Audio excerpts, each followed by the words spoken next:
Doc, anong message mo sa travel incentive na binigay ng Greenleaf dito sa China? Ang incentives, una sa akin yung mind setting o mind conditioning. Kasi majority of Filipino, negative ang thinking nila sa China. Pero nung napunta ko rito, wala akong nakitang mahihirap. In fact, yung mga mahihirap nakatira sa magandang condominium. At nakita ko yung mga paligid, nagtutubuan. In fact, natuwa ako sa tinatawag nating Shanghai. It is a former farming land ng opium before to. At nagkaroon nga ng opium war dito. But the good thing, after 3 decades probably, ngayon nangyari na, nagtubuan na ang mga building, hindi na ang mga opium. Pati ang maganda pa rito sa China, napakababait yung mga tao.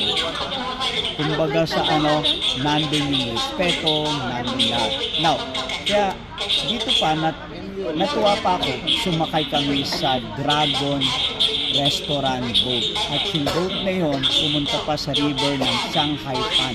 At kung saan nakita namin ng iba't ibang building.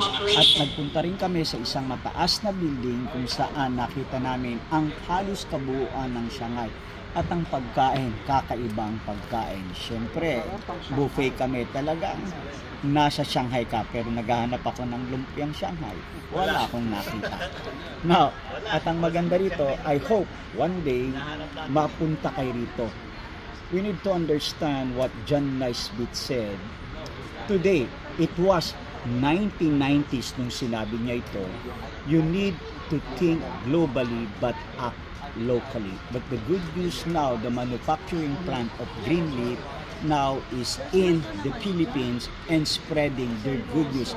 That company will change how you shop or how you change your brand because it has 10 categories when it comes to products. That's why someday you will join us, you will be part of our team and be a member. I believe Greenleaf will uplift your life.